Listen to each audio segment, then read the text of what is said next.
अस्सलामुअलैकुम bro ma'am हजिक नोंथिलगी पाउ खर पुरगे लाक्सरी टेंशन बुदी ईरान अमसुंग यूएसए अमेरिका याम साथिन टेंशन नि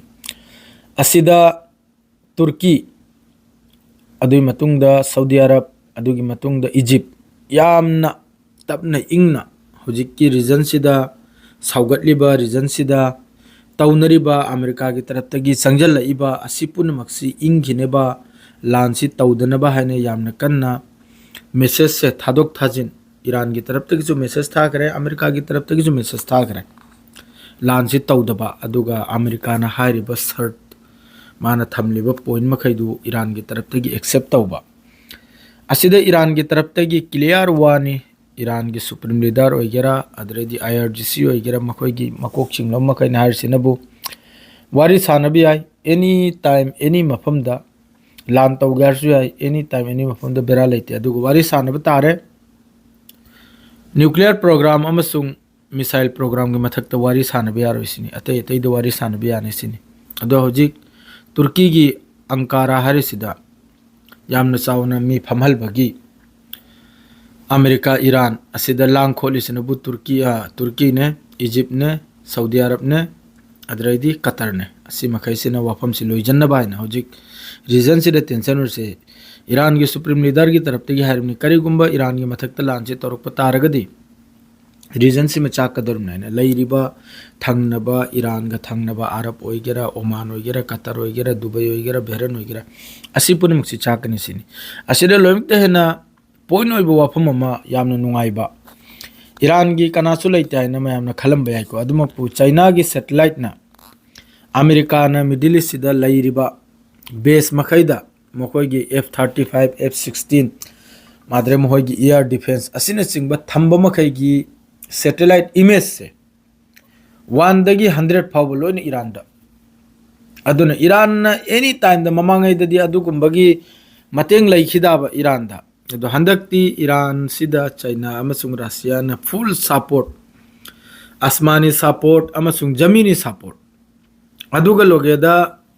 नहल यामना कन्ना चक्सलक्पा कांदा अमेरिका की एयरक्राफ्ट लाक्पा कांदा चाइना दगी कार्गो जहाज से तरातरुक ने हाई तेहरान दा तारसे ईरान दा तारसे असिगिसु अमेरिका याम टेंशन नि अमसुंग लेबन कैनोम याम टेंशन नि इजराइल याम सादिन टेंशन नि करी पोत पुरा इमनायना करी पोत पुरा कनी लान मतमदा चानिंगाई दि पुरक लेदना खुजु खुलाई पुरक दरनाबा खुजु खुलाई कार्गो फ्लाइट नि अचौब फ्लाइट ना मचा मसुना ताबा ट्रक चलबा फ्लाइट नाबा अदुरा करी पुरकना मोय मकोक से चानिंगाई पुरा इब्रा खोनिंगाई पुरा अलोय धारकले खुजु खुलाई पुरा इबने खुजु खुलाई दुकाना गिनो इजराइल अमसुंग अमेरिका के लान थेंगने बै दमकता अदुगुंबा खुजु खुलाई अदुगुंबा सैटेलाइट सपोर्ट अदुगुंबा एयर डिफेंस सपोर्ट अदुगुंबा जेट फाइटर की सपोर्ट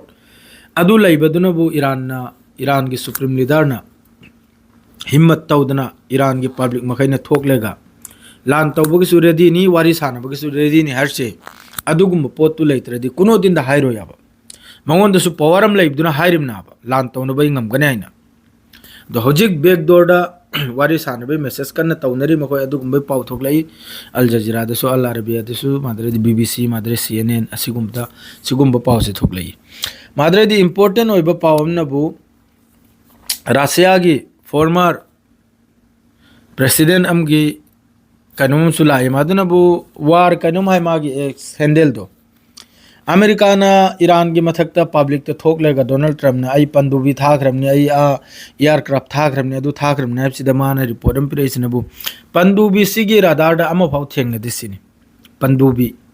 इसिंग मनुंग दे चप्पा जहाज से अमा फाउ थेंगने दे मचिन थीरिम निसिनी अमेरिका ना बस एयरक्राफ्ट अमा ने खक थारे इलोरे अदुनी अदु नते मेन पर एयरक्राफ्ट है दी अमेरिका की सोनी कतर की बेस अमगी बेसता अमेरिका की जेट फाइटर माद्रे दी फ्यूल टैंकर माद्रे एयर डिफेंस लोइन सेम साधन लोइखरे अदुम को हौजिकते यामना कन्ना ईरान की सुप्रीम लीडर की मागी स्टेटमेंट की मतुंग दा यामना कन्ना हौजिक वाफम से लोइजन्नब तौरइसी कतर सु खंगी माय मथक तो सुलान तारक कनाइबा माद्रे दी इजिप्ट सु खंगी लोइमक सु खंगी अमेरिका की जो बेस लैरबा कंट्री मखैसी की मथकता ईरान की तरफ तगी रिएक्शन लाकर से लोइन खंग्याबा अदुना लोइजन खिनबा है ना याम कन चेन होनरी एक नंबर दा दो नंबर दा तुर्की द नुपी फाखरे नुपीसना करिना इब्दा फिलिस्तीन की फ्लैग की बेहुरमती तौबा अमसुंग इजराइली नि यहूदी नि अद्राइदी तयब एर्डोगन की मथक्ता चैरंबा खोलंबा थिन थिन गांगलंबा अदुगी मरमदो ओरगा माबु फादन पुखरा तुर्की ना माबु पूरा अरेस्ट तौखरा असीम लेरे अद्राइदी हौजिक राफा बॉर्डर से जो हांगने असिसु तुर्की की तरफ से स्टेटमेंट हम लाई सिस्फायर की मुताबिक थबुक पुन मक्से चत्थनिम ना मदु करायदि चत्रिम करायदि चत्थदे करायदि चत्थदाबा मादरे कोंगायम नबु मयाम कमेंट तौबिरक इचनाव मयाम तयब हौजिकसु अदुम कमेंट अमा नि थेंगनै को अदरसु हाइदबि यादे हाइरिमनि हाइबुदि तल्लमनि कैनोमसी लोट खरे ईरान की सुप्रीम लीडर सी लेबाक मनुंग चंग्रा दु चंग्रा ने चंगदे ताउसिंग एक्स ट्विटर हैंडल दो अमक्तंग यंगजलबि अदर लोइन लेरमनि अदु लान सि तौबै खोजु पामदे लान तौरे ईरान की सुखोती नि ईरान अमसुंग अमेरिका लान तौबु तारदि अस्ता दुनिया वागदरुनि करिगेबदि लान तौबने ईरान की सुप्रीम लीडर RGC ने हरसिनबु स्ट्रेट ऑफ हार्मुस पूरा थिंगजल गने स्ट्रेट ऑफ हार्मुस थिंगजल बदा इंडिया सु थाव की ममल से क्रा यौखिनी अल्लाह तन खंगरमनि अतै ते कंट्री मखै की थाव की ममल से क्रा यौनि हाइबदो तो अल्लाह खक्तन खंगरमनि आइदगिनी लोइना बिजनेस अदुन लोइमक्सु अदिसी येंथरकपै मतुंगदा